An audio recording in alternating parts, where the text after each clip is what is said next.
3월 15일입니다. 또 하루가 밝았습니다. 주께서 주시는 아름다운 날입니다. 오늘 우리에게 주신 하나님의 말씀 마태복음 21장 12절에서 22절 어제에 이어서 하나님 말씀 함께 보겠습니다.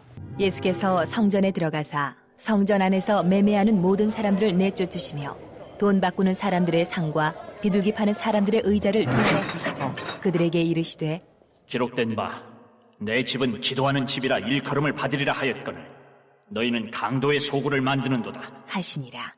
맹인과 저는 자들이 성전에서 예수께 나아오매 고쳐주시니 대제사장들과 서기관들이 예수께서 하시는 이상한 일과 또 성전에서 소리질러 호산나 다윗의 자손이여 하는 어린이들을 보고 노하여 예수께 말하되 그들이 하는 말을 듣느냐?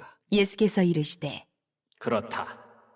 어린 아기와 젖먹이들의 입에서 나오는 찬미를 온전하게 하셨나이다 함을 너희가 읽어본 일이 없느냐? 하시고 그들을 떠나 성 밖으로 베다니에 가서 거기서 유하시니라.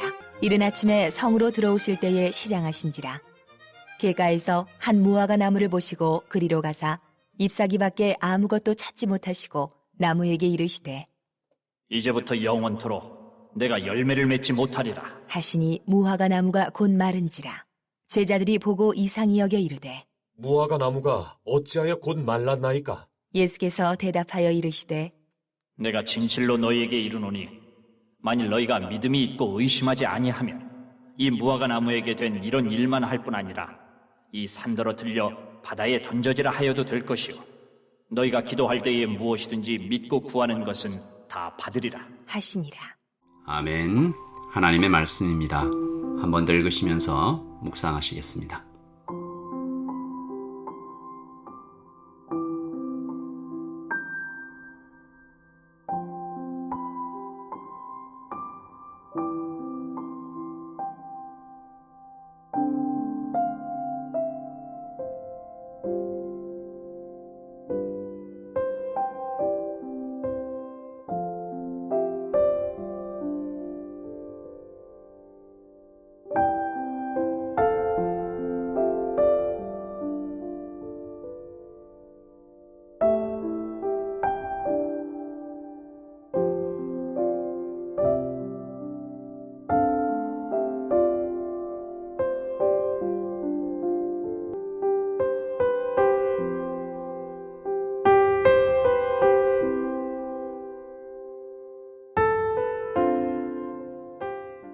우리는 어제 예수님께서 예루살렘으로 들어가시는, 입성하시는 왕의 행진을 보았습니다. 영적으로는 우주의 왕의, 온 땅과 하늘의 왕의 입장이었지만 세상의 눈으로는 좀 초라해 보였어요. 나귀를 타시고 사람들의 겉옷 위에 앉으시고 그냥 길가에도 그냥 겉옷이 깔리고 어쩌면 그 입장을 전해 들은 이 제사장들과 로마의 어떤 높은 사람들은 비웃었을 수도 있습니다. 예수님은 그러므로 가진 자, 힘 있는 자, 똑똑한 자들의 눈으로는 참 알아보기 힘든 그런 신비로우신 분인 것 같아요. 예수님은 가난한 자, 애통한 자, 힘없는 자, 마음 아픈 자, 약한 자들에게 위로와 평화로우시는 겸손하신 사랑의 왕이십니다. 아멘. 오늘 예수님께서 어제의 그 겸손하신 모습과는 달리 성전에 들어가시는데 성전에 들어가셔서 보이셨던 모습이 정말 그동안은 거의 볼 수 없었던 굉장히 거친 모습을 우리가 보는 거죠. 오늘 말씀 12절입니다. 예수님께서 성전에 들어가사 성전 안에서 매매하는 장사하는 모든 사람들을 내쫓으시며 돈 바꾸는 사람들의 상과 비둘기 파는 사람들의 의자를 둘러 엎으시고 내쫓으시고 엎으시고 누가복음에는 이 장면이 좀 더 자세히 표현되어 있는데 채찍을 만들어 내려치시기까지 했다. 어떤 사람들이 이 장면을 보고 예수님이 이 종교적인 어떤 신념 때문에 힘든 삶을 살아가는 소상공인들을 핍박했다. 이런 말을 제가 읽은 적이 있는데 아무것도 뭣도 모르는 정말 어리석은 말입니다. 오늘 예수님의 이 분노, 이 섞인 이 거친 행동은 누구를 향한 것일까요? 그날은 명절 큰날 6월절이었습니다. 6월절의 이 축제 기간 동안 일어난 일인데 먼 곳에 사는 유대인들도 이날이 되면 제사를 드리러 예루살렘에 와서 성전에 들어가야 했어요. 그러니까 민족의 대이동이 일어난 것이죠. 그들은 대부분 넉넉하지 않았던 사람이었고 오랜 여행에 지친 사람들이었습니다. 하지만 그들은 그날 적어도 2번 이상 억울함을 당했죠. 돈을 뺏기는 것입니다. 첫째로 그들은 가져온 돈을 성전 앞에서 다른 돈으로 바꿔야만 했어요. 이 바다를 건너온 이방인의 돈은 더럽다. 그러니까 성전 안에 있는 깨끗한 돈으로 바꿔서 헌금해야 된다. 좋은 뜻인 것 같죠. 근데 이때 엄청난 수수료와 그리고 말도 안 되는 이 exchange rate, 환율을 적용한 거죠.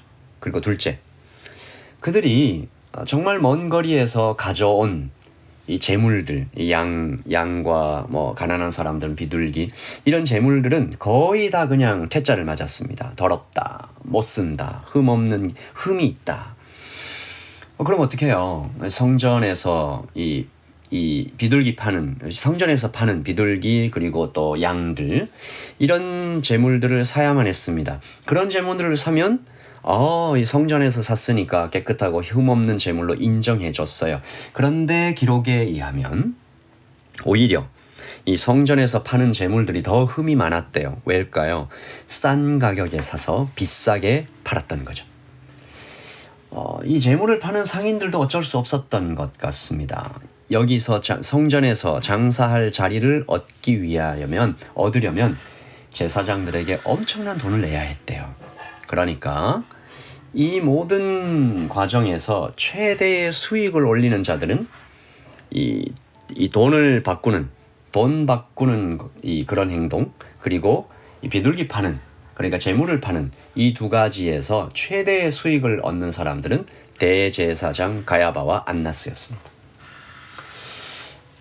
성전을 돈 버는 도구로 만든 이 제사장들과 알면서도 범죄에 동참한 그 사람들에게 예수님은 오늘 격한 분노를 발하신 것입니다. 참 돈이 무서운 것 같아요. 돈이 무슨 죄가 있나, 잘못 쓰는 사람이 문제지, 이런 사람들, 말하는 사람들이 있는데 아닌 것 같아요. 돈은 그 자체로 강력한 힘이 있는 것 같습니다. 여러분, 이 제사장들 어마어마한 영적인 훈련을 받고 대단한 결심과 각오를 하면서 제사장의 길을 걷고 또 매일 하나님의 말씀을 읽고 그리고 그들의 이 각오, 문자 그대로 하나님을 위해서 목숨을 내놓을 수도 있는 그런 헌신된 사람들이었어요.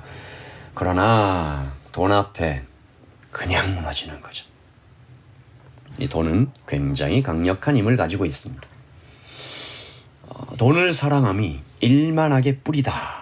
예수님 말씀하셨죠.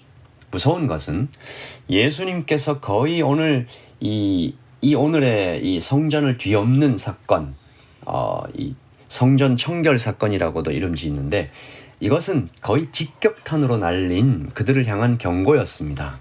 돌아서라는 거죠. 정신 차리라는 거죠. 그런데 이 오늘의 경고마저 그들에게 거의 효력이 없었다라는 것이 드러나죠. 왜냐하면 그동안 예수님을 이 사람들이 싫어했어요. 사실 마음속으로는 죽이고 싶었겠죠. 그런데 사람들의 눈이 무서워서 기회만 보고 있었어요. 그런데 이들이 오늘의 이 사건으로 결심합니다. 예수님 죽여야 되겠다. 본격적으로 실행해 온 게 무슨 뜻입니까? 다른 건 참아도 내 돈을 건드린 자는 용서할 수 없다. 예수님께서 오늘 그들의 운명을 예고하십니다. 이어지는 무화과 사건이죠. 19절입니다. 길가에서 한 무화과 나무를 보시고 그리로 가사 잎사귀 밖에 아무것도 찾지 못하시고 나무에게 이르시되 이제부터 영원토록 내가 열매를 맺지 못하리라. 무화과 나무가 곧 마른지라. 아주 이상한 무화과 나무였어요. 열매는 없는데 잎사귀가 굉장히 무성해요. 와, 그래서 잎사귀가 무성하니 열매가 있겠다 다가가 봤더니 열매가 없어요. 예수님은 다시는 네가 열매를 맺지 못하리라. 나무가 즉시 말라버립니다. 그 시절, 그 시즌에서 그 시즌에 맺혔던 무화과 나무의 열매는 아직 추수가 되기 전 맺히는 작은 열매였습니다. 이것들은 다 떼줘야 했어요. 상품 가치가 없었기 때문이죠. 그러나 그 열매는 가난한 사람들의 배고픔을 해결해주는, 그러니까 생존에 직결된 그런 열매였습니다. 무슨 얘기일까요? 제사장들과 바리새인들의 모습이 바로 그 무화과 나무였습니다. 잎은 무성해요. 겉모습은 화려해요. 정말 이 아름다운 옷을 입고 있잖아요. 그래서 사람들이 모였어요. 잎이 무성하니 열매도 있겠지. 나의 배고픈 영적인 배고픔을 해결해 주겠지. 가봤더니 없어요. 영혼을 배불릴 어떤 열매도 없어요. 예수님은 말씀하십니다. 너희가 다시는 사람들을 속이지 못하도록 너희의 잎사귀도 다 말라버리게, 아예 그 나무를 말라버리게 할 것이다. 말씀을 읽으면서 이 하나님의 말씀을 전하는, 복음을 전하는 사역자로서의 무거운 책임감을 느낍니다. 오늘 제가 전하는 이 아침 기도의 말씀, 그리고 청년들과 함께하는 이 복음 성경 공부, 주일날에 예배드리면서 전하는 말씀에 정말 영혼의 배고픔을 해결할 복음의 능력, 열매가 있는지 고민하게 됩니다. 여러분도 한번 고민해 보십시오. 여러분의 말에, 여러분의 행동에, 여러분의 생각에 정말 내 곁에 있는 사람들의 그 영혼의 배고픔을 해결해 줄 열매가 있는가? 그리고 내가 있는 자리, 내가 있는 곳이 정말 내 영혼을 살찌우게 하는 그런 곳인가? 아니면 내가 있는 곳이 내 영혼을 그냥 병들게 하는 곳인지, 내가 그곳에 있으면, 그 장소에 있으면, 그 무리들과 함께 있으면 내 영혼이 그냥 메말라지고 목말라지고 그냥 병드는, 그리고 나 자신으로도 내 영혼을 복음 아닌 다른 곳으로 자꾸 채우고 있는지 고민해야 되죠. 탈출해야 됩니다. 그리고 주님께로 달려가야 됩니다. 오늘 이 바리새인들, 대제사장들과 서기관들, 예수님께서 경고하셨을 때 얼른 그 자리에서 탈출해야 했습니다. 탈출 안 했죠. 여러분, 다른 어떤 것도 영혼보다 중요하지 않습니다. 영혼의 유익을 위해 다른 것들을 포기할 줄 아는 우리가 됐으면 좋겠어요. 성령님의 인도를 따라 내가 머물러야 할 곳, 탈출해야 할 곳, 버려야 할 것, 붙잡아야 할 것, 잘 분별하는 여러분 모두가 되시기를 예수님의 이름으로 축복합니다. 자, 여러분을 위해서 기도하겠습니다. 하나님, 열매 없는 무화과 나무 같은 모습이 제 모습은 아닌지 생각해 봅니다.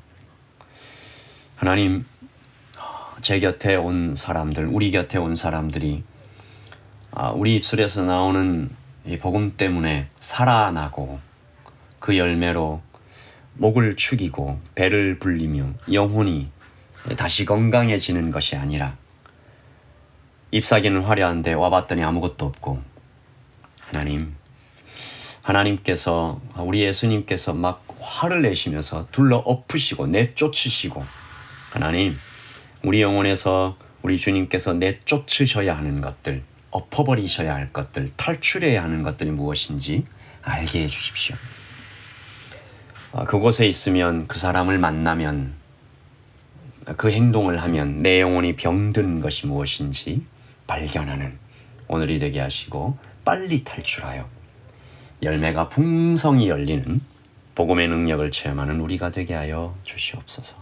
주님, 날마다 더 성장하는, 더 건강해지는 우리가 되게 하여 주시옵소서. 주님, 우리 눈을 열어서 분별하게 해주세요. 감사합니다. 예수님의 이름으로 기도합니다. 아멘. 여러분 오늘도 주님 안에서 성장하세요. 건강해지세요. 열매를 맺으세요. 그래서 옆에 있는 사람에게 나누어 주세요. 예수님 안에서 평안하시길 바랍니다. 샬롬.